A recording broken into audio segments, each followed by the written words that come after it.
Bien hallados y queridos suscriptores. Lo primero de todo, se les pide a ustedes mil disculpas por la tardanza a la hora de grabar un nuevo vídeo.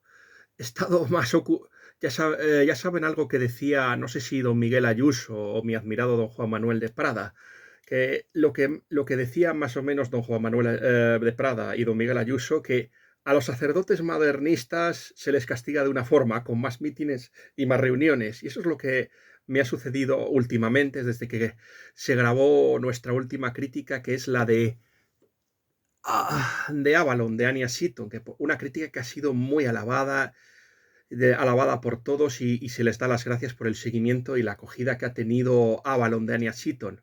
No fue una crítica que me saliera especialmente bien, pero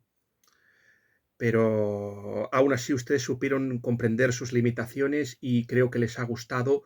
Yo creo que va, no tenía ya mucha idea de lo que iba Avalon, pero pude compensar las deficiencias que tenía mi crítica utilizando y haciendo un uso de mi erudición y de mi escasa erudición y de los pocos conocimientos que un servidor posee. Es una lástima porque mañana tengo que ir a la Asociación Católica Española de Tolkien y me parece que no se va a poder dormir mucho, pero ya se le había prometido a Antonio y llevaba 10 días sin grabar una crítica, así que creo que estaba obligado a grabar algo. Y el vídeo que se va a grabar, pues era una crítica que ya se tenía apalabrada con la escritora. Por cierto, la grabé en unas circunstancias muy peculiares. Escribí la reseña de Elflin en unas circunstancias muy peculiares. Era el cumpleaños de mi madre, había caído una nevada espantosa. No sé lo que me pasa, pero últimamente llevamos un tiempo en que no sale el sol. Yo creo que desde septiembre yo no he visto salir el sol y ha habido unas lloviznas y unas nevadas. Yo recuerdo que cuando fui a la Sociedad Católica Española de Tolkien, pues es que el último viernes que se fue a un cineforum, pues yo recuerdo que me pilló la lluvia, luego me pilló la lluvia al volver del trabajo, luego la nevada al ir allí a San Pablo y luego una lluvia, o sea, fue espectacular. Ese día me pilló una nevada terrible, mis padres tenían unos planes. Hombre, pudimos ir a comer, ¿no? Y a celebrar el cumpleaños de mi madre, que fue el día 28 de enero, el cumpleaños de mi madre, o sea, fue muy curioso. Eso es lo que se les quiere decir.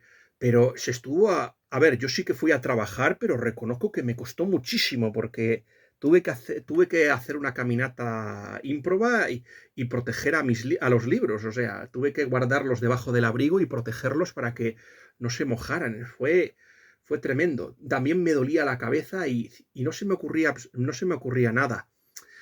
Pero, como se les dijo, el cumpleaños de mi admirada amiga y la obra que quiero presentar, se preguntarán ustedes por qué no la tienen ustedes ante sus ojos y en cambio tienen este maravilloso libro que yo siempre les pido que compren, o sea, Los escritores conversos en una era de incredulidad, de mi admirado Joseph Pearce, de la editorial Palabra. Por cierto, se van a grabar muy pronto unos shorts para completar algunas de las cosillas que se están aquí, pero de momento hoy una crítica.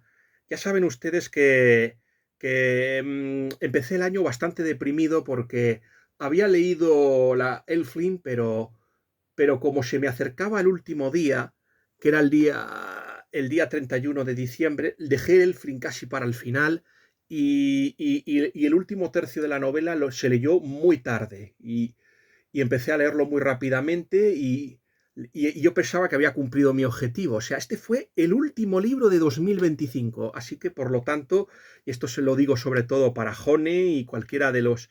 por cierto, quería dar muchísimo las gracias a Olguita por haber promocionado mi canal, o sea, Un Mundo de Eventos, que ella ha tenido una tertulia magnífica de fútbol en Box to Box. Sí, una de las razones por las que no he podido estar es porque el Madrid ha perdido y ya saben que ustedes que hay que estar con el equipo y sobre todo en sus peores trances y en sus peores momentos. Y esa es una de las razones por las que personalmente no se ha podido grabar, entre otras razones. Ha habido más. Y otra de las razones es que desde que me puse malo estoy más vago que... Estoy absolutamente muy vago y duermo más que una manta vieja, o más que duermo más que la marmota y el lirón juntos. Eso es lo que se les quiere decir a todos ustedes. Y es por eso por lo que no se ha podido grabar, pero Yo espero compensarles. Como ya se les dijo, y quería dar las gracias a todos los nuevos suscriptores, a Doña Marieta, a Voz Madridista, que hoy ha estado también en la tertulia de Vox to Vox y ha estado impecable, a todos los que me ha conseguido el Guita. Es asombroso que sin haber grabado un solo libro, un vídeo desde... Sin haber grabado un solo vídeo desde hace 10 días, que haya, no solo no haya perdido suscriptores, sino que los haya ganado y que cada día me vaya llegando uno. Yo creo que se lo debo todo a mi amiga Olguita y por eso es que no se podía desperdiciar este gran sacrificio que ha llevado a cabo mi amiga a la hora de promocionar mi canal, porque es lo que espera de mí. Lo que se les dijo de Elle Flynn es que era una crítica que tenía paraulada con Miss Turner porque también había sido su cumpleaños, así que aprovecho para felicitarla. Lo primero de todo, creo que se les debe contar cómo conocí a Miss Turner. O sea, conocí a Miss Turner gracias a una amiga común, a nuestra amiga Fiorella de María. Todos, tanto Fiorella de María como Corina Turner, somos miembros de Clara, que es para una asociación que sirve para promocionar la literatura católica. Yo, por supuesto, no he escrito nada, no soy escritor.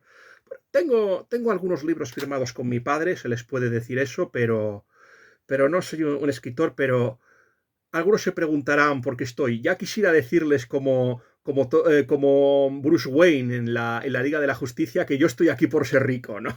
No soy una especie de segundo Bill Gates, ni tampoco soy, yo qué sé, Iñaki Angulo, ni el señor Quillo Barrios, que Quillo Barrios no es rico, pero oye, se lo dicen ahí de broma a sus suscriptores.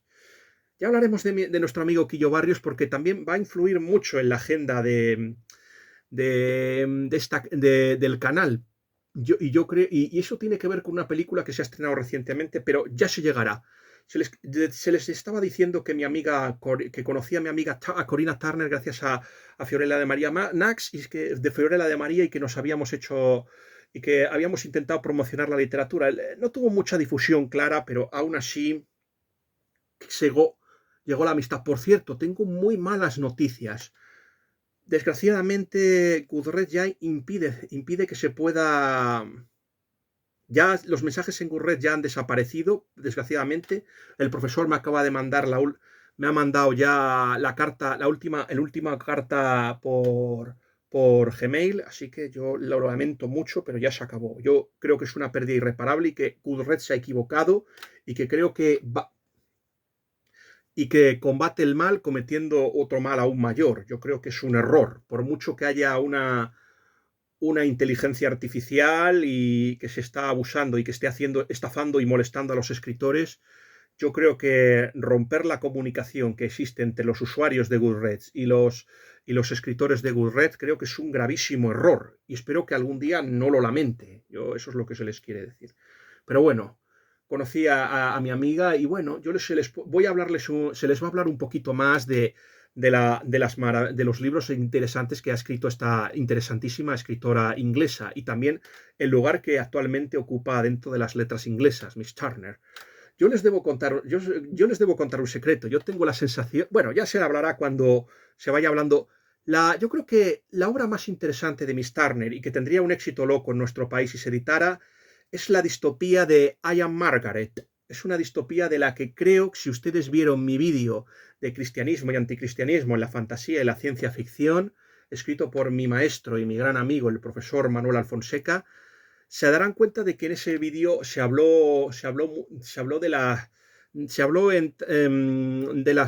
de una saga distópica llamada I Am Margaret, sobre un grupo de adolescentes que ve una sociedad distópica futura. Este libro está muy influido no solo por la persecución que sufrieron los católicos ingleses a partir de la Reforma protestante, iniciada por Enrique VIII, más conocido como el Gordo, y también por sus hijos, o sea, Eduardo VI y la reina Isabel, más conocida como Bloody Bess también. Eso es lo que se les quiere decir. Pues ya está. Primero fue una revolución violenta y luego ya fue más sofisticada, una obra de ingeniería social llevada a cabo por los Estuardo. En la época ya, en plena época de la gloriosa, en el año 1688, ya, según Warren Penn, el fundador de los cuáqueros, no quedaba más que un 1% de católicos en Inglaterra. Eso es lo que se les quiere decir. Fíjense la obra de el genocidio brutal que se produjo de católicos en Inglaterra, algo que no se les contará. Quiero recomendar el libro de Santiago Marta de los mártires ingleses, editado por Secotia. Eso es lo que se les debe contar a todos ustedes, mis bien hallados y queridos suscriptores. Habrán observado que me siento sobre este trono, que parece más bien el trono de hierro de Juego de Tronos. Eso es lo que o de Canción de Hielo y Fuego. Eso es lo que se les quiere decir. Pues en esa saga distópica, aparte, se inspiró en una distopía escrita por el premio Nobel anglo-japonés Kazuo Ishiguro. Ustedes le recordarán por Los restos del día, por ejemplo, que también se hizo una maravillosa película con Sir Anthony Hopkins y Emma Thompson, de James Ivory, creo, y con guión de Ismael Merchant, si no me falla la memoria. Pero también este hombre es muy famoso por una distopía llamada Nunca me abandones. Creo que también hubo película, no sé si era Carey Mulligan, no sé, ya no, la memoria ya saben ustedes que no es tan fina, ya no la tengo ya no es una memoria tan buena como la de otros tiempos. Así que yo les cuento una cosa, pasa un poquito como en La Isla, o sea, estos chicos pues tienen que hacer exámenes y si tú lo suspenden te mandan a una zona donde te confinan y para luego practicarte las mismas torturas que hacían con los católicos en la época de la persecución de católicos en Inglaterra durante el siglo XVI o XVII. O sea, evisceración, extracción primero, ahorcamiento, evisceración, extracción de las entrañas y luego quemar las entrañas. Esta era la maravillosa muerte que había en Inglaterra, ciertamente, en la época durante la Reforma inglesa. O sea, eso es lo que se les quiere. Una época que tampoco, ya se hablará un poquito cuando se hable de mi siguiente lectura. Sí, eso te les debe contar otra cosa. Y es que ya de momento se han leído 5 libros en este año 2026 y ya hay uno con un 5 estrellas. Luego ya se les dirá cuál es. Eso es lo que. Pero está muy relacionado con esto que se les está contando. Ya saben ustedes que es un tema que no me canso y no me resisto. El tema. Generalmente, el tema de los católicos en Inglaterra, yo se les debe decir una cosa que no se les ha dicho antes. No es que sea yo muy anglófilo, pero yo literariamente mi padre sí que me ha inculcado cierta anglofilia. Esto me hace estar muy cercano al grupo de los anglófilos, es decir, Jorge Luis Borges o un Ignacio Peiró, un Luis Ventoso o un Enrique García Máquez. Algunos de ellos han sido traductores, o Aurora Rice, algunos de ellos han sido traductores de obras de los clásicos estadounidenses e ingleses. No sé si el rector de Auchincloss, por ejemplo, de Luis Auchincloss, creo. El rector de Luis Auchincloss, eso es lo que se les quiere decir. Y esa es otra de las novelas. A pesar de que lo hayas resumido mucho, es una saga con varios libros, o sea, no es solo únicamente, o sea, hay un personaje llamado Bane y todas estas cosas, es una saga muy compleja. Otra de las sagas que tiene esta escritora es, si a ustedes les gustan las novelas de estas de adorables reptiles que se comen a la gente, sí, a mí también me gusta, como Parque Jurásico, sí, a mí también me encanta. Quiero decirles que la palabra dinosaurios es reptiles terribles, o sea, pues tiene una saga llamada también Anne Sparky. Se les quiere decir una cosa. Todas las novelas de Miss Turner están influidas por su catolicismo, por lo que se puede decir que esta es una escritora que no da la casualidad de que es una católica, como en el caso de Graham Greene, sino que es una escritora en la que el catolicismo está muy bien reflejado en su obra de ficción. Y eso también pasa, por ejemplo, con Anne Sparkiz. Anne Sparkiz ha aparecido en algunas antologías que yo también he tenido el placer de leer, como True Gifts, True Access, Treasures, Invisible Gifts, o sea, ese tipo, y Pilgrims. Esta escritora ha participado en muchas antologías también con escritores del Catholic Writers Guild, de los que también es amiga, o sea, eso es lo que se les quiere decir. Y luego tiene una saga muy interesante de la que también se les debe hablar, que es la saga de Amigos en las Alturas. A diferencia de, por ejemplo, las novelas de Louis de Wohl, que son novelas de santos biografiadas, o sea, hagiografías noveladas, eso es lo que se les quiere decir, la influencia de los santos es muy diferente. Yo creo que se debe reconocer una cosa. que El chico del que no lo sabías, yo creo que debe de ser una de las pocas obras donde la figura de Carlo Acutis aparece en el mundo de la ficción. Ese es un mérito y un reconocimiento. Esta obra sí que se tradujo al español, fue hecha por la señora Benavides y fue supervisada por mi gran amigo, el profesor Manuel Alfonseca. Eso se les debe decir a todos ustedes.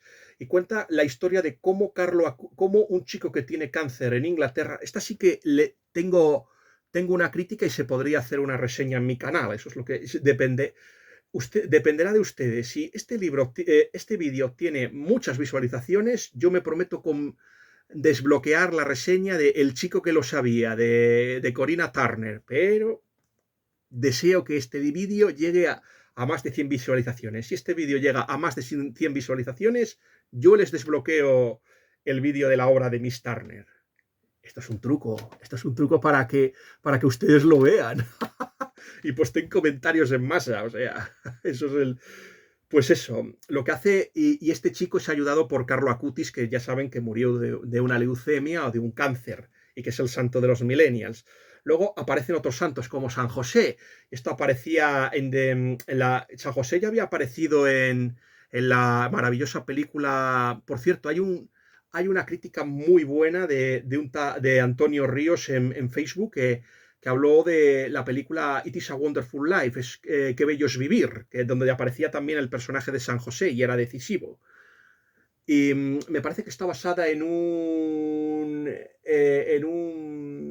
obra de Mark Esther Van Doren, creo que se llamaba. Creo que se llamaba Esther Van Doren. Sí, era la obra en la que se inspiró Frank Capra para su adaptación de su película. También está Margaret Castelló, y creo que la última afectaba a San Ignacio de Antioquía, donde tenía que ayudar a un muchacho a un muchacho musulmán llamado Nizam, que se sentía fascinado por este santo. O sea, es muy interesante cómo los santos nos ayudan en la vida. Y me ha recordado un poquito a la serie de los arcángeles de otra amiga, supongo, de la escritora Miss Turner. Me estoy refiriendo a Jane Levac. Ojalá algún día se pueda leer algo de Miss Levac. Ya se verá si algún día sale escogido alguna novela de Miss Levac en el Catholic Book Club. Eso es lo que se les quiere decir. No sé si el profesor tendrá la amabilidad. El profesor, entiéndase, cada vez que es el profesor, si no digo nada, es que puede ser el profesor Miguel Peinado, que se ha unido a nuestro canal también, o sea, al canal del tío Alberto, es decir, a tío Alberto Realm. Y también pueden disfrutar de ustedes de sus comentarios en Coliseum 1 y en el canal Iron Sun TV. Cuánto le debo a mi amigo Iron Sun y cómo me ayudó cuando el Madrid fue derrotado y estaba hundido y yo la verdad no sabía ni cómo levantarme. Creo que de todos los vídeos que he grabado con el tío, este ha sido uno de los que más me ha conmovido. No ha sido mi favorito, porque ya saben que mi favorito es Tres amigos hablan de ciencia ficción, donde pude grabar con mi admirado maestro, el profesor Manuel Alfonseca, y mi gran amigo Jaime Blanch. Ojalá Jaime Blanch vea este vídeo y nos dé una sorpresa y compadezca algún día de forma telemática con ciertos amigos que le he presentado. Ya sé que estoy hablando un poco críticamente, pero yo es que soy como Popea. Yo soy una persona que se guarda muchas sorpresas, pero espero no decepcionar a la gente. Eso es lo que se les quiere decir. Y yo creo que para terminar la obra de Miss Turner, sí que me gustaría recomendarles la última obra que yo creo que ha causado muchísima sensación. Eso es lo que se les quiere decir. Causó muchísima sensación la obra de Miss Turner. Someday creo que se llamaba, porque ya saben ustedes lo que está pasando en Nigeria, donde hay una persecución brutal contra los cristianos y muchas niñas cristianas nigerianas han sido secuestradas para casarse con musulmanes. Pues lo que hizo Miss Turner, por cierto, que esto ya fue sustituir a las niñas nigerianas por niñas inglesas para concienciar a los cristianos y a los católicos ingleses y también a toda la sociedad inglesa ante lo que estaba pasando. Y yo les quiero decir una cosa. En la hora multicultural Inglaterra esto ha pasado. Es decir, ha habido una red de pakistaníes, y esto lo voy a denunciar, porque tú, Keir Starmer, no vas a poder venir a meterme en la cárcel. Yo te lo voy a decir, porque aquí no tienes ningún poder, aunque supongo que tus amiguitos socialistas, supongo que a lo mejor me quieren meter mano, pero bueno.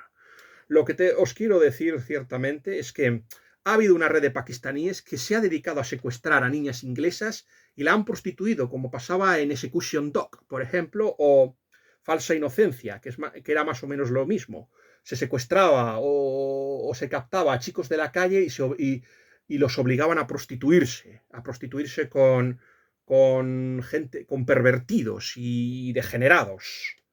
Era lo que pretendía Anne Perry era una crítica social de la sociedad victoriana, pero esto lo que se pretendía era esto, o sea, prostituirles con este colectivo religioso, vamos a decir, para que no se me echen encima los censores de YouTube, aunque mi canal es tan pequeño e insignificante que de momento, gracias a Dios, no me están prestando atención.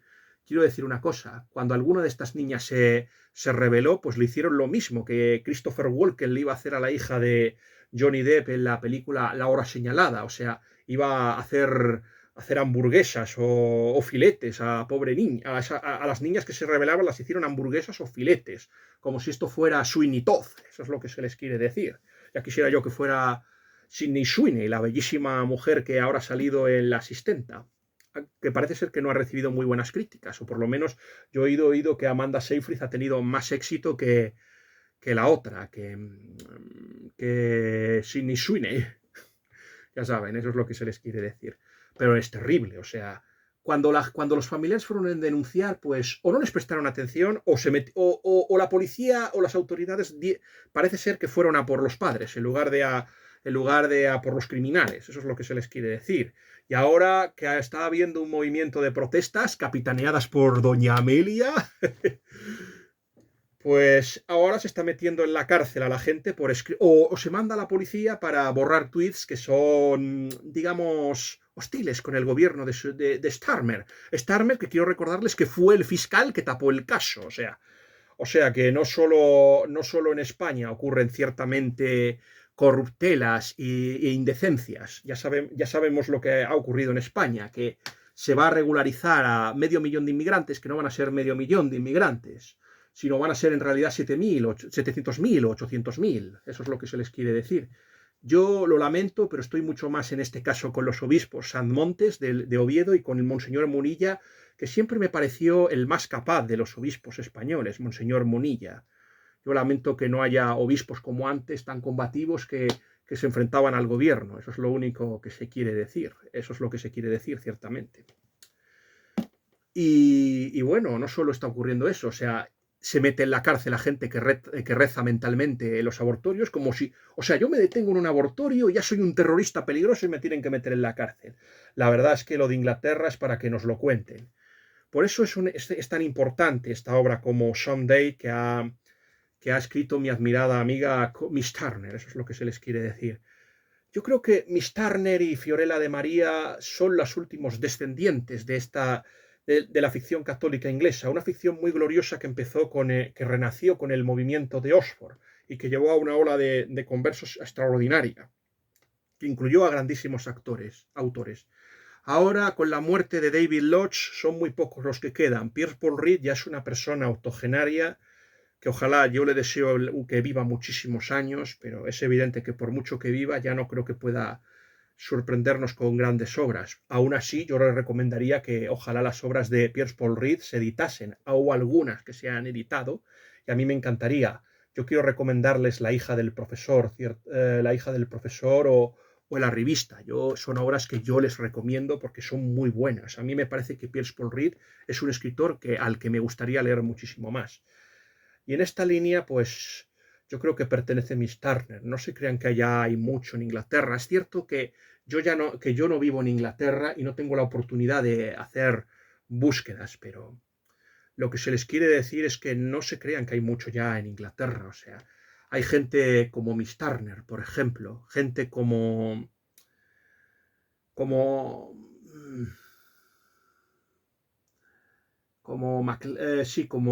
MacLean, o sea, mi amiga Fiorella de María, o sea, Mark Adderley, por ejemplo. Ahí están también escritores como Austen Iverich Penny Culliford, que está con sus novelas de Teodora, está también Julian Fellows, que es el escritor de la saga de Downton Abbey, por ejemplo, y también tiene otras novelas como Belgravia, que yo le leí, no me causó mucha... Y también fue el guionista de Gosford Park, Julian Fellows, pero no se crea que hay más.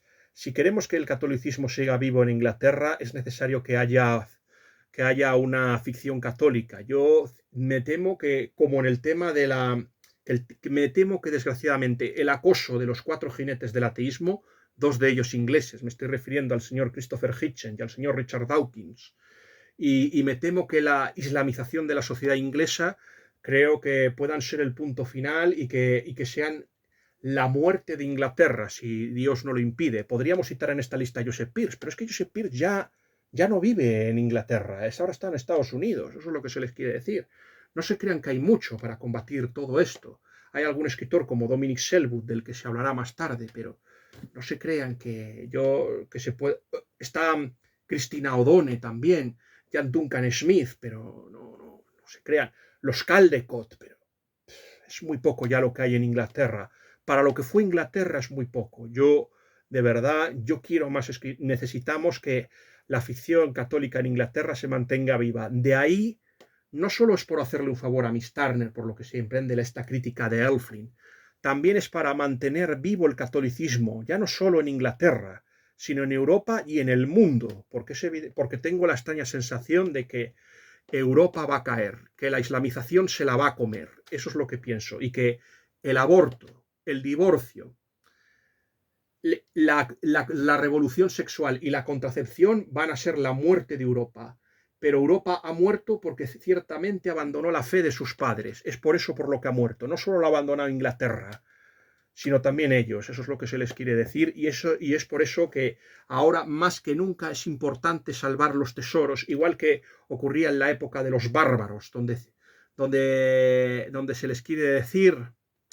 En esa época fueron monasterios como Vivarium o Montecassino los que salvaron, a la civilización europea de la caída del Imperio Romano. Y eso es lo que tenemos que hacer ahora, sacar lo mejor y preservarlo para nuestras futuras generaciones. Quizás nosotros veamos el ocaso de un mundo, pero yo se les digo una cosa, que no lo vean nuestros hijos ni nuestros descendientes. Tengamos hijos y descendientes para transmitirles nuestro legado. Lo que ha ocurrido en Adamuz demuestra una cosa, que todavía sigue habiendo poco, muy reducido, pero todavía sigue habiendo un sentimiento católico en España y en el mundo. Y quiero pedirles que la llama no se apague, pero desgraciadamente temo que escritores como G.K. Chesterton, con su Hostería Volante, Anthony Burgess, con 1985, el escritor Jan Raspail, con El Campamento de Todos los Santos, Oriana Fallaci, que también pronosticó todo esto, y me temo que Michel Houellebecq, con su misión, temo que tengan razón. Eso es y que estemos asistiendo al ocaso que al final de Europa tal y como la conocemos y que dentro de poco se llame Eurabia. Y bueno, yo creo que después de un panorama tan sombrío, yo creo que se les debe llenar un poco de optimismo. Al fin y al cabo, esta no es una obra triste, sino todo lo contrario.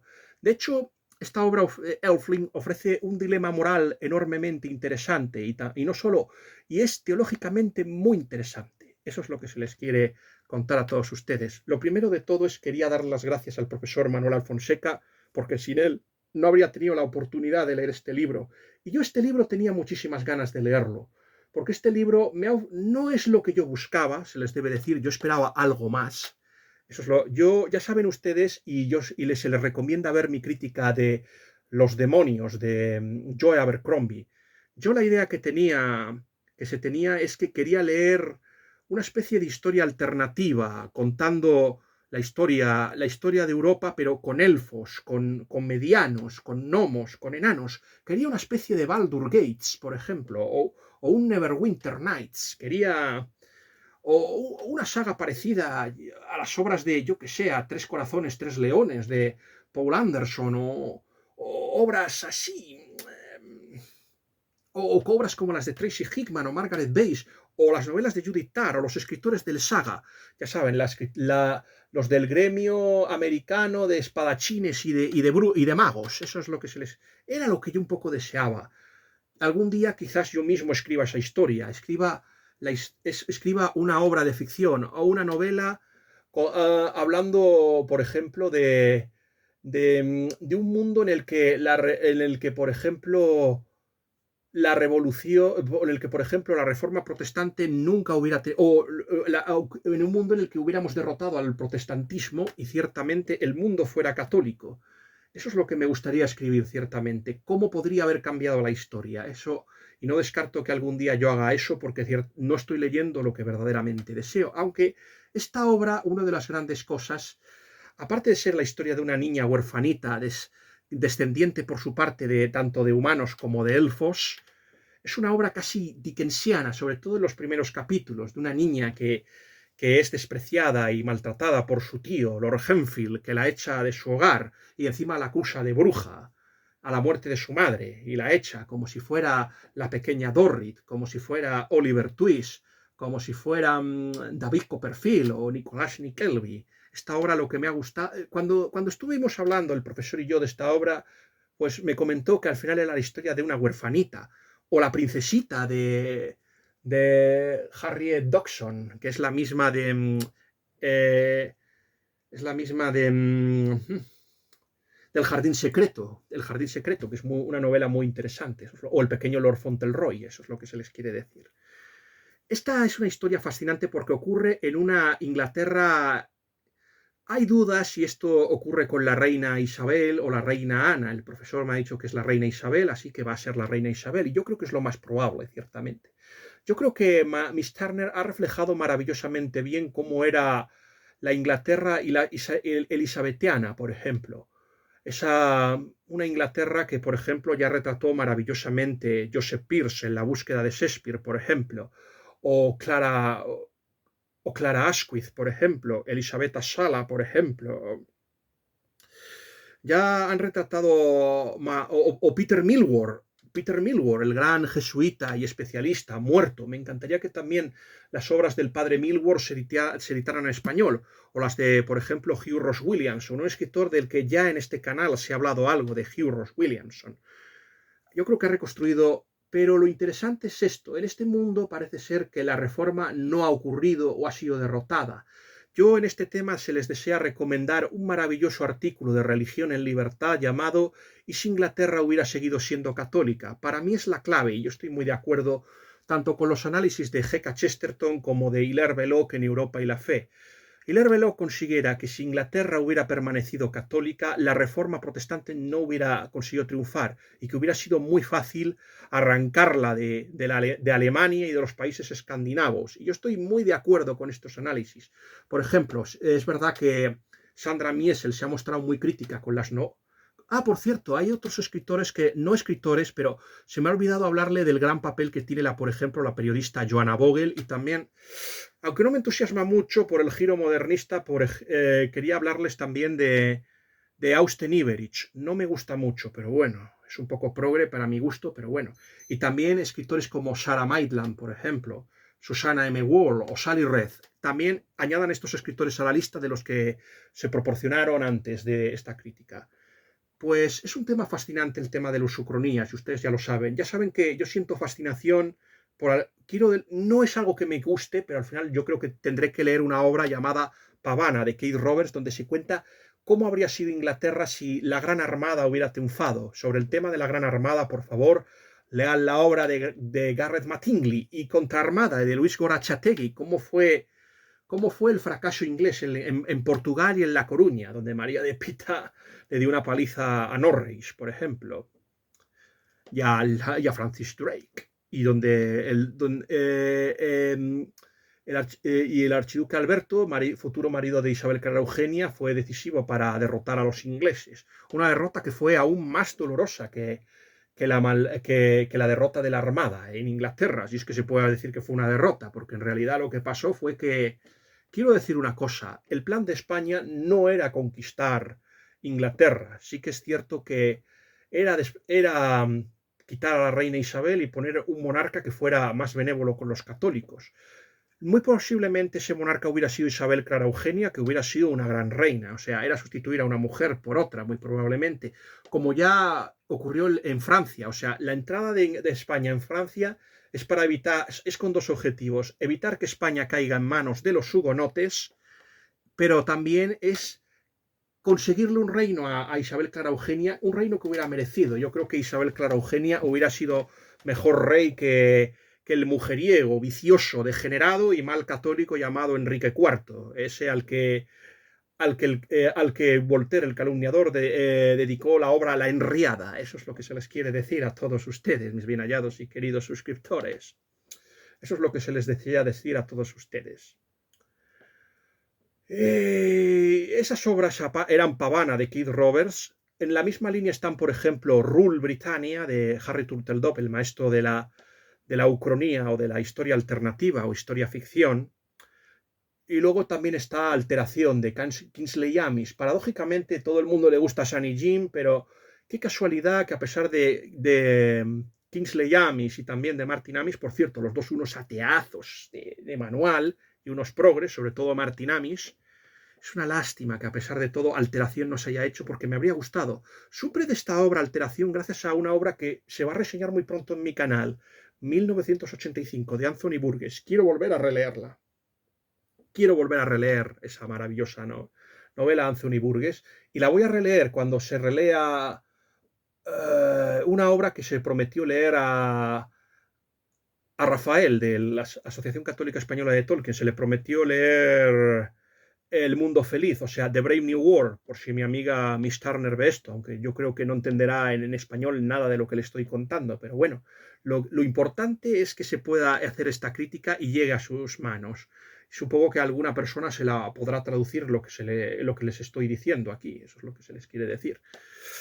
No siempre era necesario que, por ejemplo, una guerra armada para implantar el catolicismo en Inglaterra. Por ejemplo, Robert Hugh Benson pensó en su maravillosa Alba Triunfante, aquí la tienen, de Dawn of All, o El Amanecer de Todos, cómo el catolicismo pudo, bueno, es verdad que esta obra se escribió como reacción a su otra novela que tanto desanimó a los católicos, es decir, El Señor del Mundo, pero seamos sinceros, lo más probable es que lo que ocurra sea lo del Señor del Mundo y no estemos más cerca del Señor del Mundo que no del reino de los 1000 años. Al fin y al cabo, ¿qué hemos hecho? Todavía tiene que venir lo peor, eso es lo que se les quiere decir, o al menos así yo lo veo, tiene que llegar aún lo peor, eso es lo que se les quiere decir. Y eso es lo interesante de la historia alternativa. Y esta historia también es una Inglaterra alternativa en el que nunca llegó. Eso no quiere decir que no se produzcan injusticias. Ya hemos visto cómo esta pobre niña se la ha dejado y solo conserva unas pocas reliquias de su padre, el duque de Albany, y una daga que le ha dado el maestro y el tutor de la niña, o sea, un elfo llamado Shiridean, eso es lo que se les quiere decir. Él y el padre Mahoney serán los únicos protectores de la protagonista, Serapia Raven, una hija mestiza tanto de elfo como de humano, algo que en España apreciamos porque si hay un país que es interracial por naturaleza, ese es el nuestro. O sea, se nos puede acusar a los españoles de muchas cosas, pero de haber practicado el mestizaje nadie nos puede negar. De ahí que nos gusten mucho las novelas de temas interraciales, algo que en países protestantes es más complicado esto encontrarlo. Hay como un rechazo a esas uniones interraciales. Yo de todas formas no creo nunca, de hecho no creo en esa palabra que empieza por R, yo me niego a pronunciarla. Quizás de todos los cambios que vaya a hacer Dungeons and Dragons, no me gusta, aunque tampoco Líneas de Sangre me gusta, yo emplearía la palabra civilización, pueblo, algo así. Eso es lo que yo emplearía para definir a esto, pero bueno, no vamos a cambiarlo. De todas formas, prefiero lo antiguo a lo nuevo en ese sentido. Esta niña ha sido abandonada, ha sido echada a la calle y se tiene que ganar la vida. Le pasa como a Boys Don't Cry, o sea, que se tiene también que hacer pasar por un muchacho para que no se envalentonen con ella y no le hagan bullying, o sea, no la acosen, ni vayan por ella por ser tan débil, aunque tiene la daga y sabe usarlo. Serapia va a tener un amigo que va a ser un gatito que se va a encontrar y al que van a poner el nombre de Raven y que será el acompañante de la protagonista durante toda la novela. Eso es lo que se les quiere decir. En esta obra hay una cosa muy positiva que yo aprecio enormemente y es que no hay armas de fuego. Esas armas de fuego que fueron decisivas para la hegemonía española, pero que yo siempre he despreciado, porque las armas de fuego igualan al cobarde con el valiente. O sea, yo prefiero ciertamente las armas blancas, eso es lo que se les quiere decir, y el combate caballeresco, eso es lo que se les quiere decir, pero bueno, también es un arte.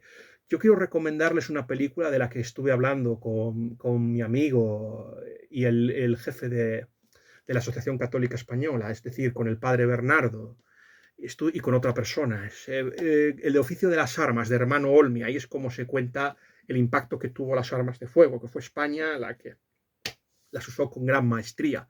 La primera vez fueron empleadas en el siglo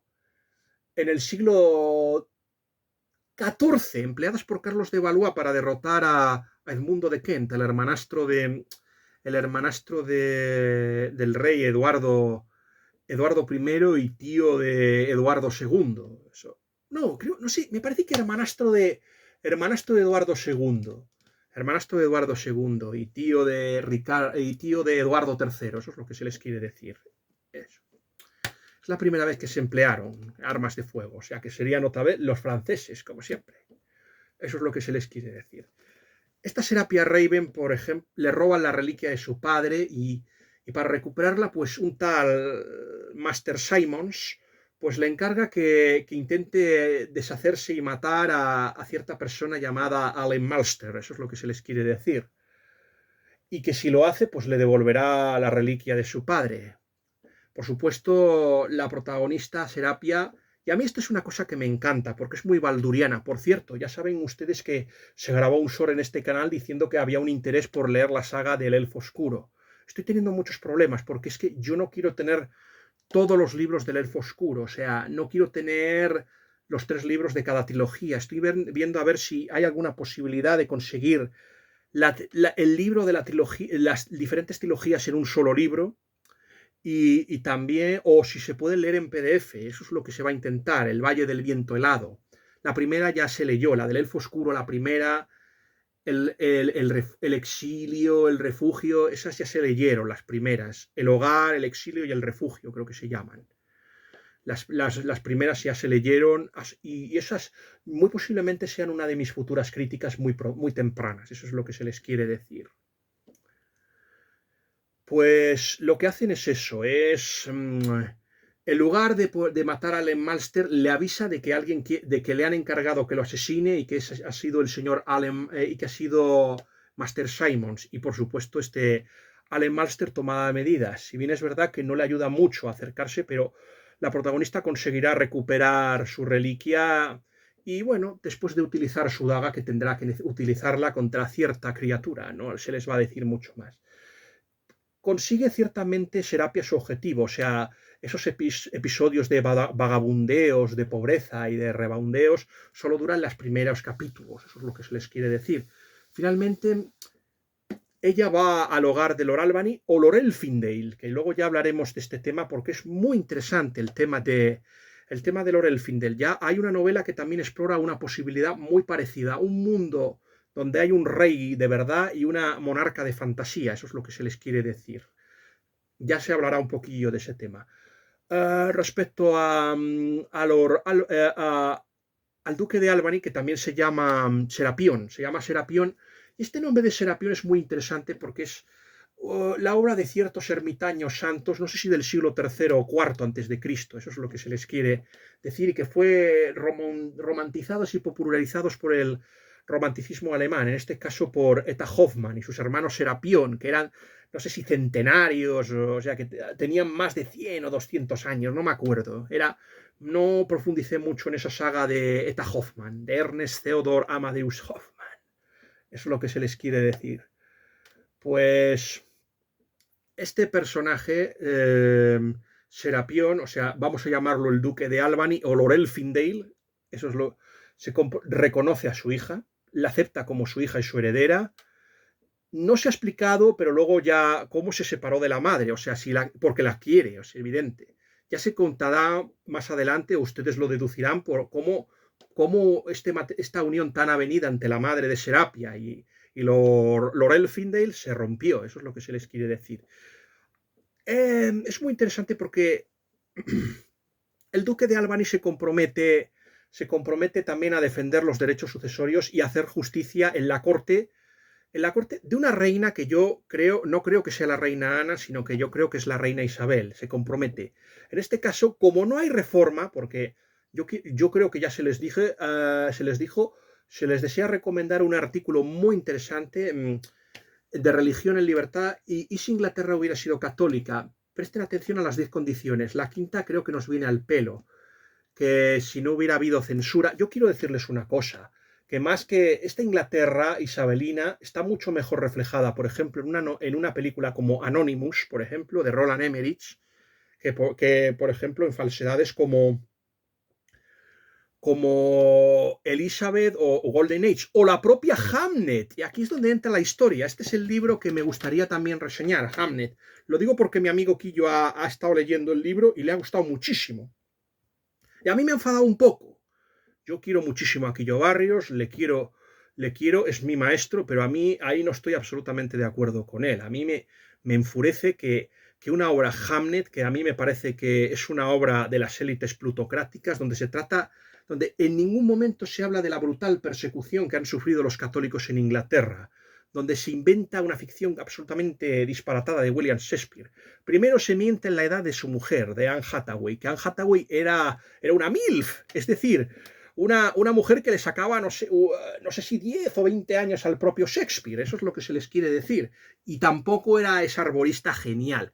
Yo comprendo que uno se pueda sentir conmovido por la muerte de un hijo, y yo creo que eso es lo que le ha tocado el corazón a mi amigo Quillo Barrios. Pero lo que no puede ser es que se mienta así descarada, porque lo de Hamlet sí que ocurrió de verdad. Pero todo el mundo sabe que la hija favorita de Shakespeare era Susana, y fue la que se mantuvo fiel. Se insinúa, porque hay un sacerdote que les casa, que Shakespeare es católico, pero en ningún momento se habla de la represión en Inglaterra. Es que de verdad, tú estás leyendo Hamlet y tienes la idea de que estás viendo la Belle Époque de Fernando Trueba, donde todos son felices, todos retozan y vamos, vives en la Arcadia y en el Edén antes del pecado original. Vamos, todo es maravilloso y eso es lo que me cabrea. Igual que pasaba en Shakespeare in Love, donde la reina es maravillosa, si era una verdadera tirana asesina monstruosa. Y quien gobernaba en Inglaterra no era ella, si eran los canallas de los Cecil, si era Lord Salisbury, William y Robert, que los dos eran unos canallas de la peor.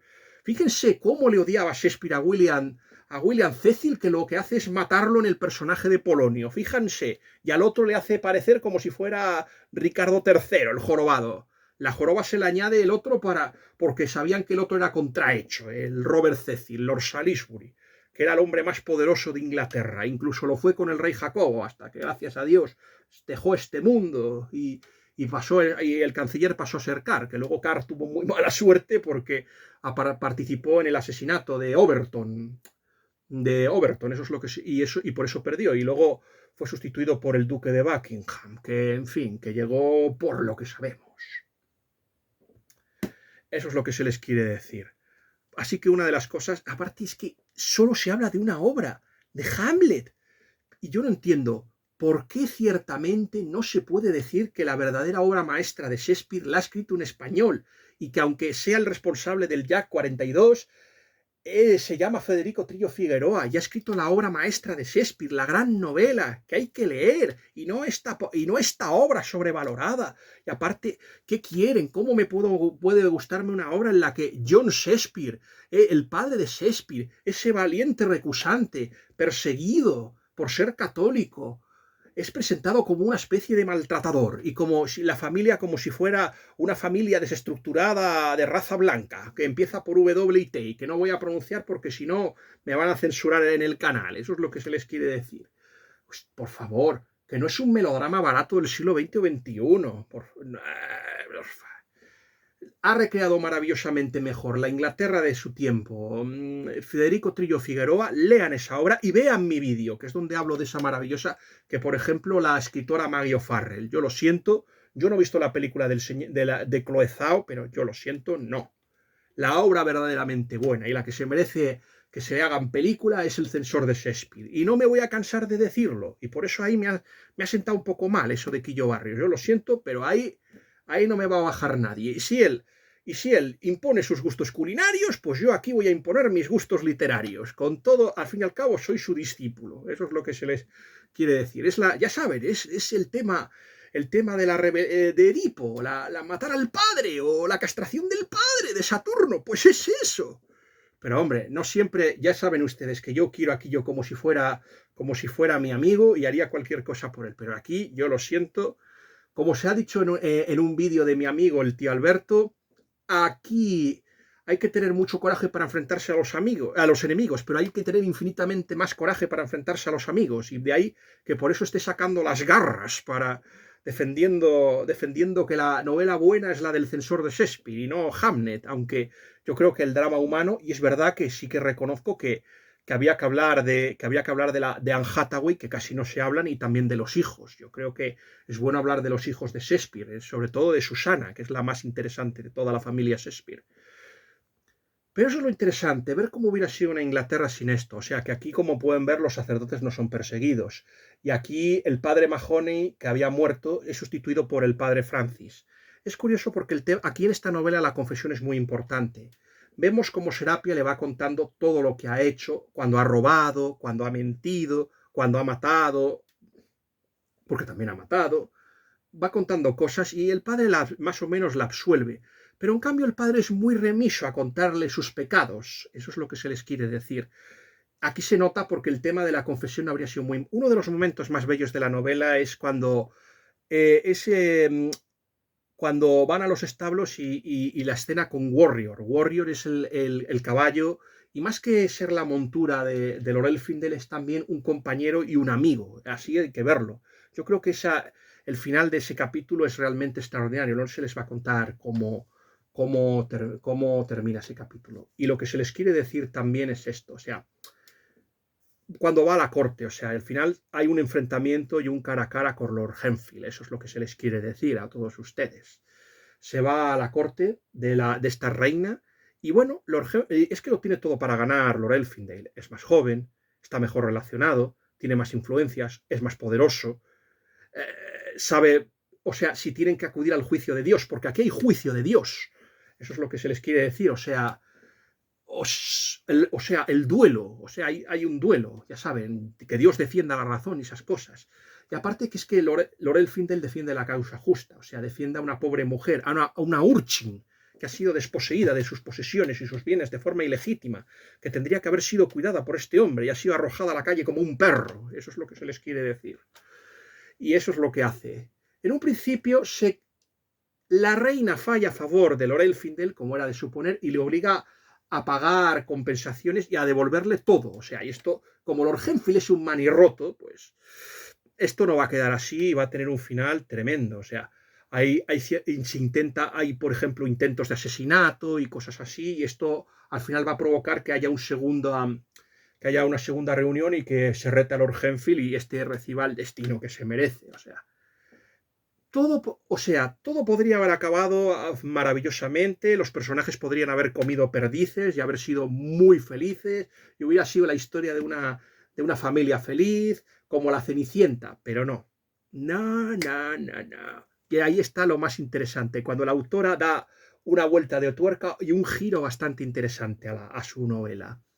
Y es que por la noche resulta que un grupo de asaltantes cogen a Serapia y están a punto de sacrificarla. Y ahora llegamos a la parte más interesante. ¿Por qué quieren sacrificar estos encapuchados, estos seres misteriosos, salidos de yo que sé qué parte? O sea, ¿por qué quieren sacrificar a esta persona?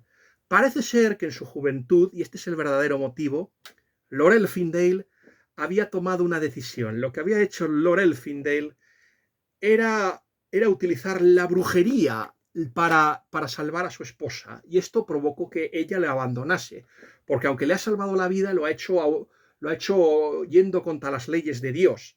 Esto es enormemente interesante porque nos lleva a un debate. ¿Existen pecados imperdonables? Esto es muy interesante. Yo quiero decirles que hay ejemplos maravillosos en la literatura.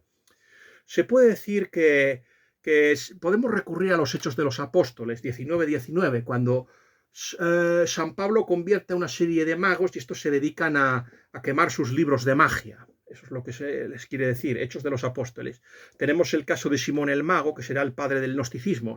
Se convirtió, pero ya sabemos, formó la primera gran herejía, y yo creo que la más dañina de todas. el gnosticismo, aunque el gnosticismo era anterior. Quiero recordarles que el maestro del propio Simón el Mago, ese samaritano, era Dositeo, y que el gnosticismo existía desde, yo creo que el siglo segundo antes de Cristo.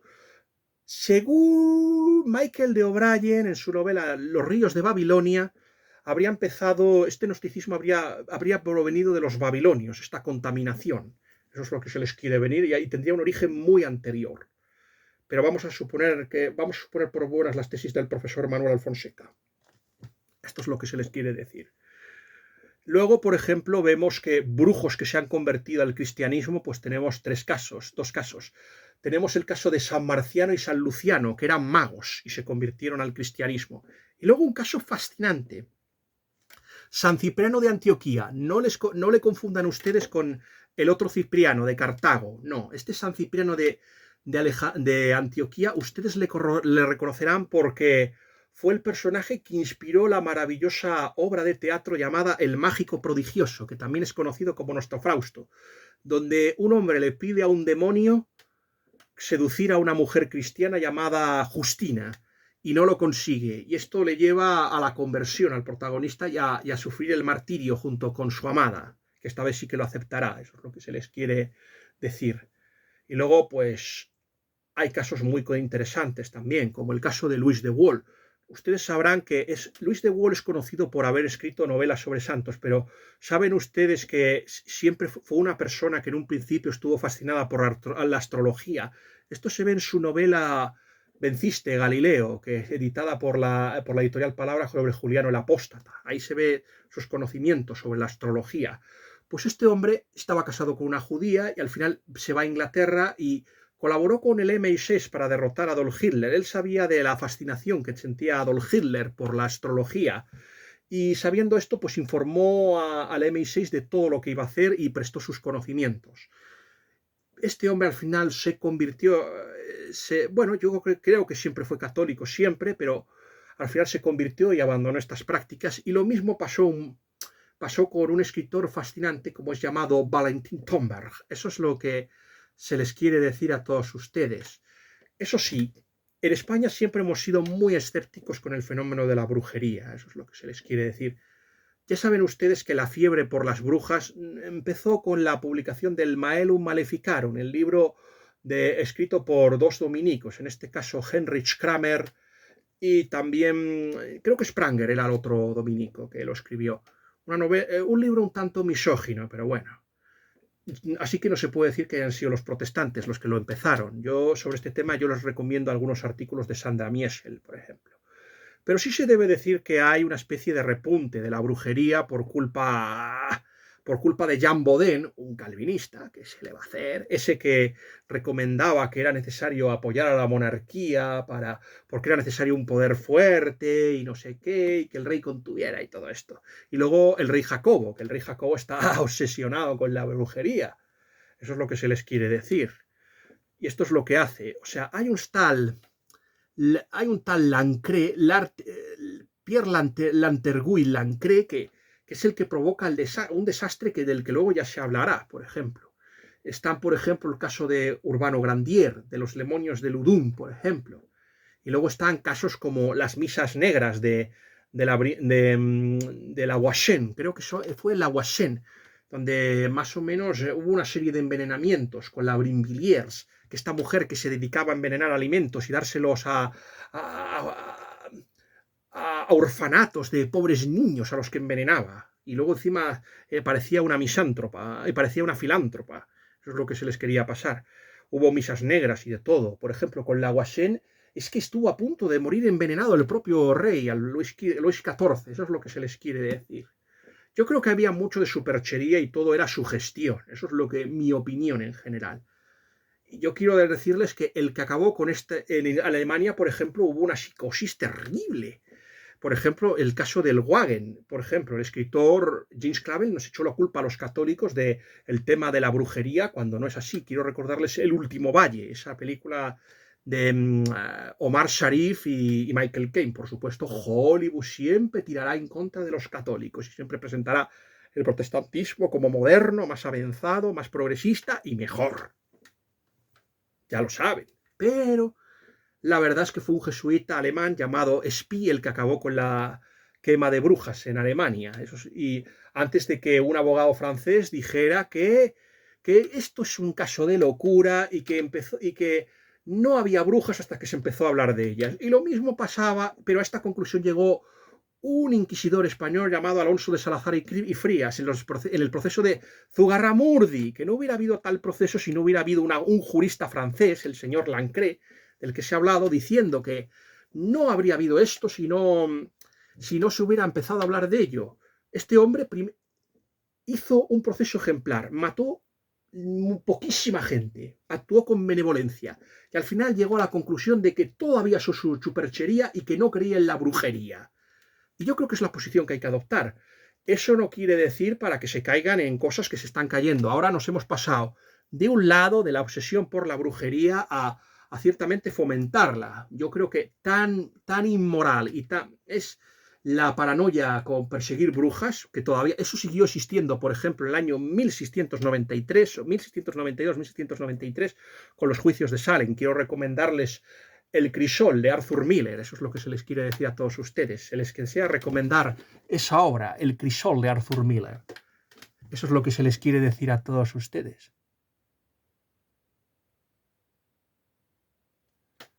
Se les desea recomendar a todos ustedes El crisol de Arthur Miller, eso es lo que se les quiere decir a todos ustedes. Y también... Y no podemos olvidar los casos de los pietistas y esa paranoia que hubo con ellos, o también lo que en Escocia, que las niñas que tenían epilepsia se las consideraba brujas y se las quemaba, hasta épocas muy recientes. Eso es lo que se les quiere decir. Eso es lo que se les quiere decir a todos ustedes. O sea, que los países bárbaros y católicos, es decir, España, Italia, que también hubo algún escarceo de brujería por ahí, alguna herejía extraña.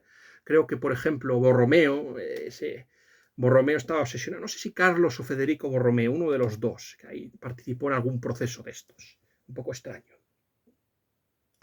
Eso no quiere decir para que pasarnos al otro extremo, que ahora es lo que se está fomentando, debido a la fascinación por el ocultismo, la brujería, el satanismo. No debemos caer tampoco en el lado contrario, no debemos caer en las prácticas de Allan Kardec, por ejemplo, ni tampoco se debe caer en las prácticas monstruosas de la gran bestia Aleister Crowley. Este hombre, en un ritual pagano satánico, pues llegó a sacrificar a su amante. G.K. Chesterton se llegó a debatir con este monstruoso persona. Y luego el caso de Anton LaVey en Hollywood. Que este Anton LaVey es conocido porque en uno de sus famosos rituales parece ser que se suicidó la famosa actriz de Hollywood, James Mansfield. Una actriz que también era conocida por el tamaño de su busto. Eso es lo que se les quiere decir. Y también, bueno, también esto provocó el asesinato de Marilyn Manson, de la esposa de Roman Polanski, Sharon Tate, por haber hecho La semilla del diablo de Ira Levin. Eso es lo que se les quiere decir. No debemos caer en lo contrario. Sobre este tema, si les interesa, yo les recomiendo la novela de Casting Runes de M.R. James. Es un relato corto que se leerá muy en breve. Ese relato inspiró, por ejemplo, La noche del demonio, con una película maravillosa de Dana Andrews y Neal McGuinness. Este personaje siempre interpreta o a satanistas o a sacerdotes paganos, como ocurría en esa obra que yo les recomiendo, una joya llamada El Señor de la Guerra, que se inspiró en una obra llamada The Lovers o Los Amantes. Eso es lo que se les quiere saber, donde estaba majestuoso. Yo creo que es una de las mejores interpretaciones que un servidor le ha visto a Charlton Heston, y mira que tiene buenas interpretaciones Charlton Heston. Eso es lo que se les quiere decir a todos ustedes. Y es un tema muy interesante, o sea, el tema de la brujería es fascinante, pero es más fascinante. Sí, quería decir antes de pasar a la cuestión y al debate teológico que esto supone, yo es que a mí me sorprende mucho que Inglaterra, que está tan obsesionado con la brujería, al final esté llena de brujos, como pasaba en las novelas de Robert Erwin Howard, de Solomon Kane. O sea, que el protagonista es un puritano que ha luchado contra la Armada Española, que está al servicio de Cromwell y está todo el día luchando contra demonios y contra hechiceros. Oiga, Cromwell, ¿usted de qué mierda le va a usted estar en Inglaterra? desde el año 1648 hasta el año 1655. ¿De dónde? ¿Qué gaitas le valía a usted? Si está llena todo el día de hechiceros, de brujos y de demonios. A ver si verdaderamente empezaron a llegar a todos esos porque ustedes se apartaron de la verdadera religión, que era la católica. Yo es que es lo que me estoy empezando a creer. Eso es lo que se les quiere decir a todos ustedes.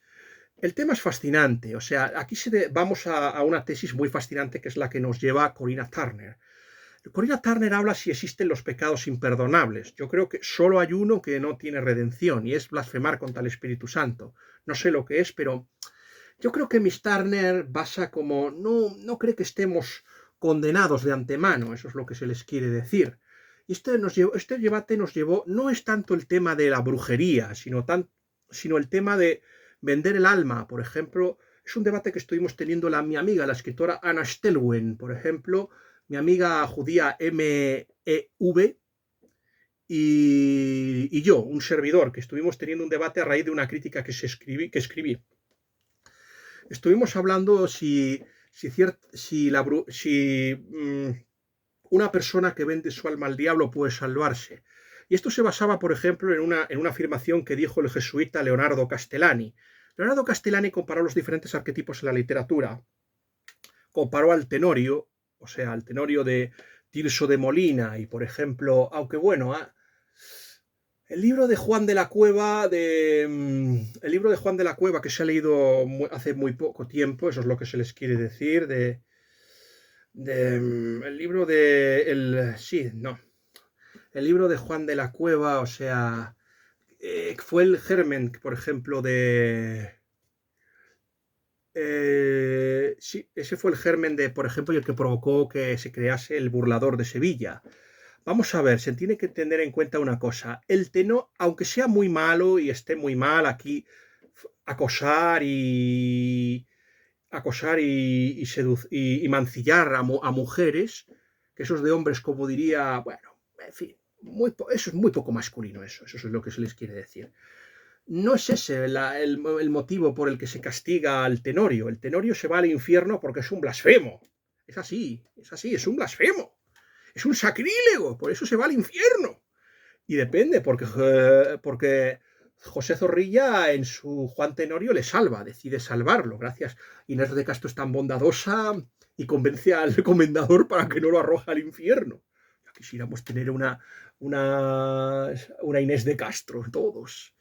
Y luego está el caso de Hamlet. Para Leonardo Castellani, Hamlet encarnaría al escéptico. Si uno era el blasfemo, el otro es el escéptico. Sin embargo, hay un arquetipo de la literatura que estaría condenado, y ese es el Fausto. Quiero decirles que Castellani no es el único que desaprueba la novela de Goethe. Quiero reconocerles que hay varias versiones del mito del Fausto. Está también el de Christopher Marlowe. Está también, por ejemplo, en Baldur Gates, Throne of Baal, pues hubo una quest o una aventura basada en ese tema. Eso es lo que se les quiere decir, donde un personaje llamado Marlowe invocó a un demonio llamado Goethe y bueno, hizo para salvar a su hija, vendió su alma y bueno, y hay que sacarle del apuro al buen señor. Eso es lo que se les quiere decir. Sandustano también participó en una cosa, o sea, evitó ciertamente que el diablo se llevara el alma de un hombre entreteniéndolo, porque si esta persona, pues, si el diablo venía un día, le propuso esto y lo engañó y lo tuvo no sé cuántos días y así no se pudo llevar el alma. Eso es lo que se les... Utilizó una argucia, esto lo cuenta Hilaire Belloc. No me acuerdo en qué capítulo, no sé si en Los Cuatro Fárragos, no me acuerdo en qué, dónde lo cuenta. Eso es lo que se les quiere decir. Pues llegamos a esa... Yo estaba en un principio en la posición de Castellani. Yo creo que una persona que vende su alma al diablo, pues pensaba que estaba condenada de antemano. Pero Anna Stellwen, mi amiga Anna Stellwen, la autora de La Senda Oscura, por favor, vean ese vídeo que también se grabó en mi canal, con ella y mi amiga MEV consideraban que no, y que decían que el padre José Antonio Fortea en su Suma Demoníaca, pues consideraban que incluso esas personas podían incluso salvarse. Por supuesto, medio arrepentimiento, a no sé qué. Por eso es muy interesante lo que nos propone Corenfindale. O sea, ¿por qué era necesario que que practicase un sacrificio ritual mágico? Pues porque a cambio de hacer el hechizo para salvar a su esposa, pues este hombre, pues la vida de Lorel Findel se marchitaría muy rápidamente. Por eso necesita hacer un sacrificio, pero él se niega a hacerlo. Y por eso la salud de Lorel Findel va declinando. Eso es lo que se les quiere decir. Y esto lleva a la muchacha a un dilema terrible. O sea, después de tantos años ha encontrado a su padre y ahora está a punto de perderlo por una maldición familiar. Eso es lo que se les quiere decir. También el tema de la sangre elfa influye. O sea, eso es lo que se les quiere decir a todos ustedes.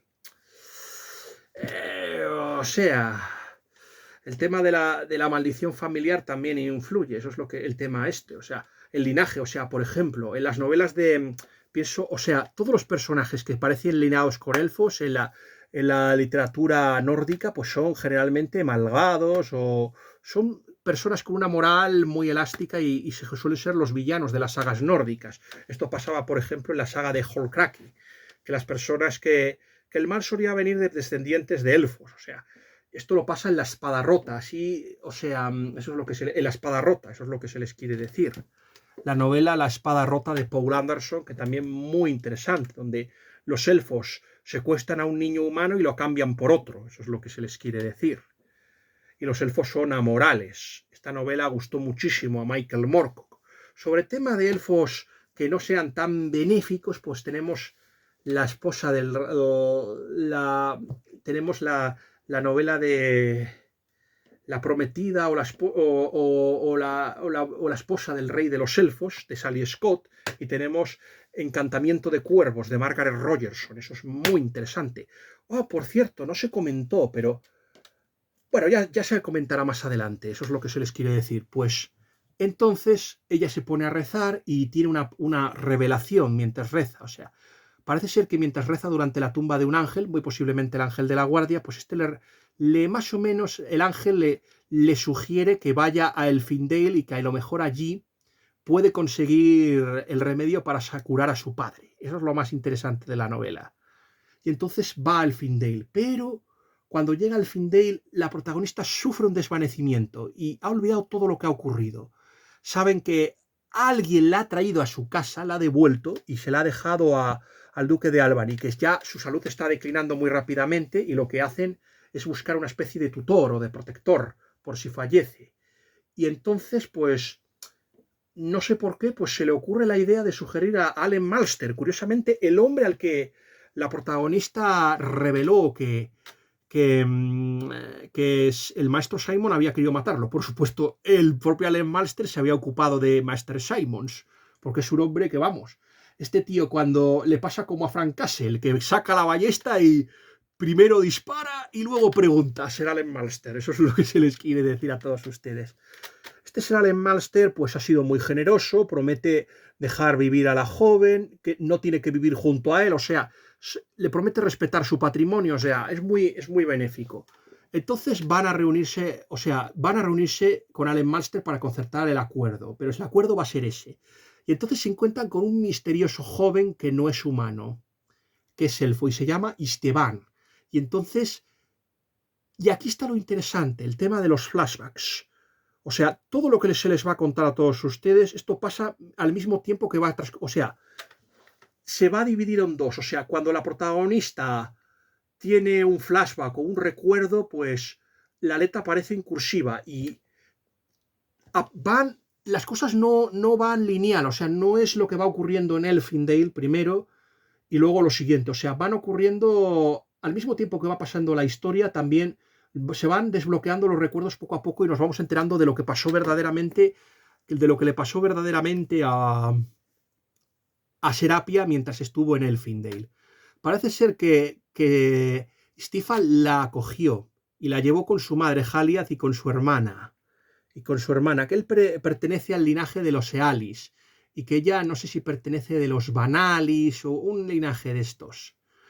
Y esta le dice que quiere sanar a su padre y que está buscando un remedio, y cuando le dice que el padre está en esa situación porque es un brujo, pues más o menos lo que dice Istvan es que la brujería está muy mal, y que ciertamente su padre se ha ganado su destino y que una persona que recurre a ritos de magia y de brujería es irredimible y que lo mejor que le puede pasar a su padre es que se consume la maldicionada. Y entonces, pues, Serapia va a recurrir a todas las estratagemas para hacerle... llora, le suplica, le soborna con zafiros, y entonces nos enteramos que el zafiro tiene propiedades especiales y mágicas entre estos elfos. Eso es muy interesante. Eso es lo que se les quiere decir. Es enormemente interesante lo que nos cuenta esas historias. Y también que estos tienen pues una especie de reino paralelo, que hay un reino mágico, que es el reino de los elfos, y esto es una cosa sorprendente. Yo me pregunto si en esta Inglaterra ficticia y alternativa de la que habla Corinna Turner, si no puede haber más criaturas mágicas, aparte de elfos, demonios, dragones, dragonets, si no habrá algo más interesante. Eso es lo que... Y este es otro de los atractivos de esta novela, eso es lo que se les quiere decir, de Elfling. Este es uno de sus principales atractivos, eso es lo que se les quiere decir. Pues parece ser que la madre es la que mejor trata a Serapia, Haliath, es la que mejor la trata de todos, de toda la familia. Eso es lo que se les quiere decir a todos ustedes. Serapia es quien Haliath es quien mejor la trata. La hermana, bueno... Y luego se compromete, pues sí, a llevarla a la corte de la reina elfa, y esto nos lleva a una novela muy interesante. La única novela donde yo he visto algo muy parecido, una corte que hay como una especie de mundo mágico y también una especie de mundo, es Jonathan Strange y el señor Norrell, donde había una especie que estaba ambientada al igual que Temerario de Naomi Novik. Naomi Novik se le tiene aquí en este canal un gran cariño porque fue la guionista de la expansión del Neverwinter Nights, eso es lo que se les quiere decir. Shadow of Adentruide, o sea, es la guionista, fue la que se le ocurrió la idea de hacer, fue la que escribió el guión de Shadow of Adentruide, por si a los amantes, a los gamers y a los amantes de los videojuegos. Esta mujer también es famosa por las novelas de Temerario, o sea, de dragones. También están ambientadas en las guerras de la independencia, las guerras napoleónicas, igual que Jonathan Strange y el señor Norrell. También había un mundo mágico con un rey, que es la Jorge III, y luego había otro rey, y luego una figura fascinante llamada el Rey Cuervo, que suele aparecer en las novelas de Stephen R. Longheath. Esto es lo que se les quiere decir a todos ustedes. Y luego también Naomi Novik, esto nos estamos hablando de Susanna Clarke, se llama Susanna Clarke, la escritora, y luego Naomi Novik también tiene otra novela muy curiosa llamada Abrupted, o Cuento de invierno, creo que se llama, me parece, que aquí se tradujo como Cuento de invierno, con una especie de Polonia alternativa y Rusia, con magos y cosas. También es una historia de enemigos amantes, va en esa misma línea, que es un género también muy interesante. También es una relación un poco conflictiva entre Serapia y Esteban, eso es lo que se les quiere decir. Esteban la lleva a la corte de la reina elfa. Esto también me recuerda un poquito a Alicia en el País de las Maravillas, donde hay dos reinas que están peleadas entre ellas. La reina roja, la reina de corazones, esa de ¡que le corten la cabeza! Y luego está la reina blanca, que es la de Alicia a través del espejo, que se están aquí enfrentando. Una nos recuerda a la reina Isabel y la otra nos recuerda a una monarca del siglo XVIII, y da más mal rollito la del siglo XVIII, interpretada por Anne Hathaway. Es malvada. A mí me da mal rollaco, pero bueno, eso es lo que se les quiere decir. Pues entonces la reina había coincidido con el antepasado. Resulta que Serapia es descendiente de una elfa que se casó con un tatarabuelo suyo, y esa elfa había sido compañera de la reina. Hay una cosa que no se les dije. En este caso, la reina Isabel se parece un poquito más a la imagen de la española inglesa de Miguel de Cervantes Saavedra que, por ejemplo, la imagen que tenemos ahora de la reina Isabel, o sea, de esa perseguidora sanguinaria de católicos que ahora se quiere, bueno, que ocurre más en los escritores del Catholic Fiction.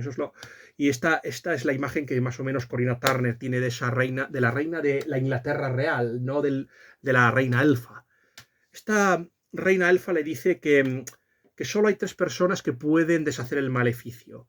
Loralirón, que pertenece a la familia Tabaril y también habla de forma brutal contra Lorel Findale, o sea que también es aún más vehemente y más radical que el propio Esteban. O sea, también la protagonista va a intentar convencerlo más adelante y le va a decir que no, que va a decir que se muera y que se ha ganado su destino y que se vaya al infierno. Sorprende mucho el tema de estos elfos tan religiosos, es un tema muy interesante, Porque, vamos a ver, al triunfar la reforma, ustedes ya saben que se desarrolló la revolución industrial y según, por ejemplo, Jane Eyre, las criaturas mágicas que había en Inglaterra, o sea, los elfos, las hadas, los estos, abandonaron Inglaterra. Eso es lo que cuenta la tradición, eso es lo que se les dice. Es muy interesante también el lore o la mitología de esta obra, porque hay, ¿cómo se diría? Brujos. Perdón, hay, por ejemplo, el origen, o sea, hay una especie de mongrels, o sea, descendientes de dragones. En este caso, los dragones no son criaturas maléficas como paisaje con dragones. Este tema lo ha reseñado muy bien mi amigo, nuestro compañero en el Catholic Book Club, o sea, lo ha reseñado muy bien Emanuel en el Catholic Book Club, o sea, el grupo de John Seymour y mi amigo el profesor Manuel Alfonseca. Esto lo ha dicho, o sea, los dragones aquí son guardianes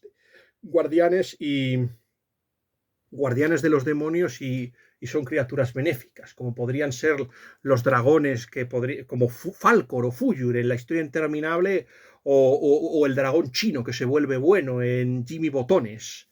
Jimmy Botones y Lucas el maquinista y Jimmy Botones, es lo que se les quiere decir. Va en esa línea, eso es lo que se les quiere decir.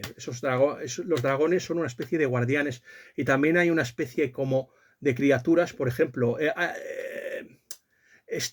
Istvan, por ejemplo, tiene un dragonet que también lo acompaña, igual que Serapia tiene al gatito, a Raven, el gatito.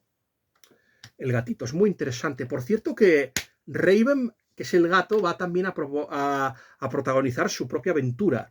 Se me olvidó decirlos, pero esta obra ha sido muy elogiada por la escritora Eoin Colfer. Por eso, de ahí, porque es más interesante que se revele y se cuente este tema. Eso es lo que se les quiere decir a todos ustedes, mis bien hallados y queridos suscriptores. Es muy interesante que se cuente y se hable de este tema. Eso es lo que se les quiere decir a todos ustedes. Y entonces, Serapia... Perdón, Trupi, que no se te ve. Adiós, Funch. Bien. Buen elefante. Ya sabes que te voy a premiar con más platanitos y más cacahuetes. Gracias. Qué grande es mi elefante y qué agradecido es. Bueno, lo que se les quería decir es que la protagonista pues eso, o sea, ya saben, la protagonista, o sea, va desbloqueando estos recuerdos y cómo queda la reunión poco a poco, o sea, es muy interesante porque lo va desbloqueando muy poco a poco. Y porque Esteban, no sé por qué, cada vez que se va acercando a Esteban en el mundo, en el Londres humano o real, pues la protagonista o se desvanece y se desvanece y pierde la memoria, como si esto fuera los Men in Black, esa serie, esa película y esa adaptación al cómic tan interesante. Eso es lo que se les quiere decir. Con todo, poco a poco se va ganando, gracias a Allen Malster, provocan una estratagema para encerrarlos a los dos y poder tratar de convencerle. Pero poco a poco, Esteban se va poco a poco ablandando y va entrando en comunicación con la protagonista. Eso es lo que se les quiere decir. Loristeban, eso es lo que se les quiere decir.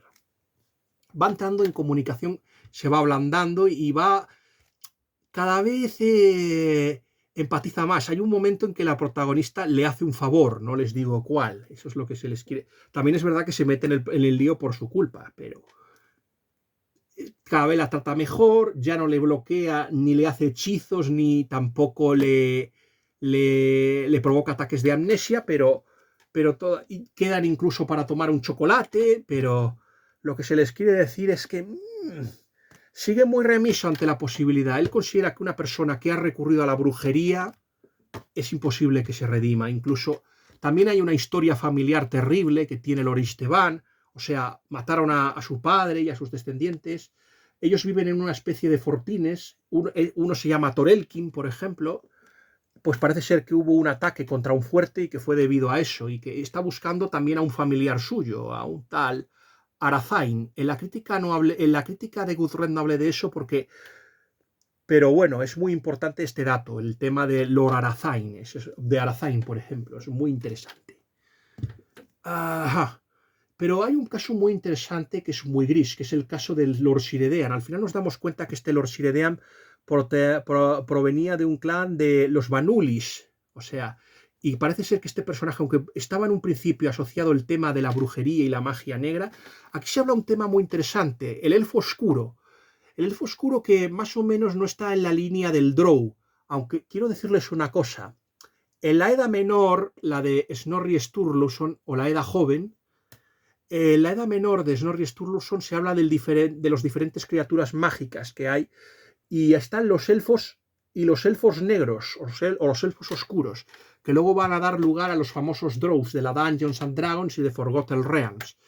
El elfo oscuro aquí no es una persona con la piel oscura y negra y el pelo blanco, como si fuera Darth Benediction o como aparecen en las novelas de R. Salvatore, de los Drow. Yo siempre consideré que el Drow era una criatura muy, ¿cómo se decía? Muy rota, o sea, que con muchas habilidades, y yo sí consideraba que era sobrevalorado. A mí me gustó más la imagen que se tiene del Drow, el Baldur's Gate 2, 3, que por ejemplo en Neverwinter Nights, donde estaba, vamos, eran poderosísimos. Es muy interesante porque saben ustedes que, por ejemplo, en el capítulo 5 de Baldur's Gates van a la ciudad Drow de Usnatá y tienen una misión. Y en esa misión, por ejemplo, tienen que conseguirle unos huevos a la matriarca Ardaluce, que quiere convocar a un demonio para destruir, no sé si a los elfos de Sundeneselar. Y no es la primera vez que los elfos oscuros tienen tratos con demonios, porque eso también va a ocurrir en la saga de Hordes of Underdark, con la Balsaresa, por ejemplo. No jugué al videojuego, pero he visto 2 gameplays y participé en el segundo. O sea, que sé de lo que me hablo, o sea, sé lo que me hablo con la historia de la Balsaresa. Eso es lo que se les quiere decir. Como seguramente esta historia la vea mi amigo Lersan, que estoy trabajando en todo lo posible para poder leer las historias del elfo oscuro de R.A. Salvatore. Eso es lo que se les quiere decir. Estoy trabajando en eso. Eso es lo que se les quiere decir. Estoy trabajando en ese tema. Espero que se pueda solucionar. Eso es lo que se les quiere decir a todos ustedes, mis bien hallados y queridos suscriptores. Es muy interesante la historia de la Balsaresa. Pues eso es lo interesante. O sea, es verdad que poco a poco, como ya se les ha dicho, se van limando, se van poco a poco acercando, pero eso sí, una pelea final, incluso con violencia por parte de las dos partes, provoca la ruptura y que ciertamente tenga que recurrir a una medida desesperada. Y que parezca que la última esperanza está en un tal Lord Vandalis, pero eso no se lo voy a comentar porque yo les he desbrozado partes para que ustedes se muestren interesados en la novela y para picarles la curiosidad y para que me digan, Funch, ¿dónde puedo conseguir esta novela? Seguramente no la puedan conseguir porque esta novela no está editada en español, pero espero que esta crítica ayude y permita que algún día alguna editorial vea este libro y esté interesado en traducirlo al español. A mí me encantaría, porque es un mundo que hay que explorar muchísimo.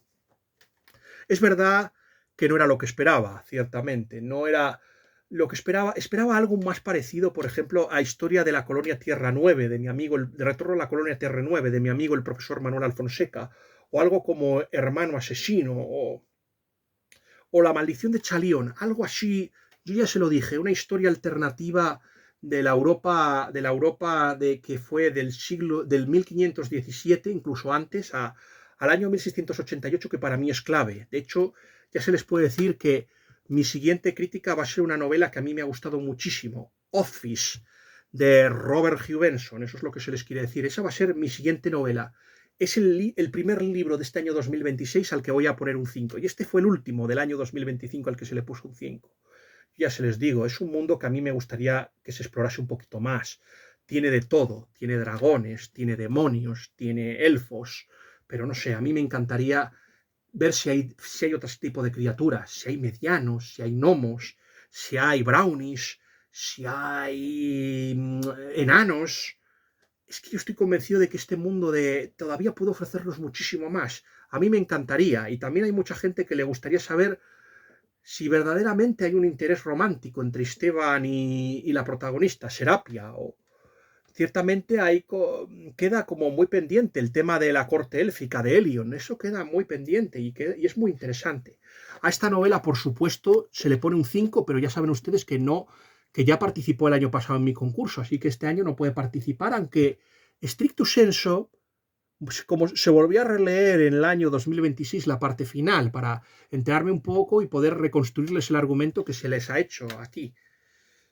Aparte de Office, estoy muy interesado en hacerle una crítica de El dragón en el mar, de Frank Herbert, que mi amigo el profesor ha leído varias veces. Y también le puso 3 estrellas, al igual que yo.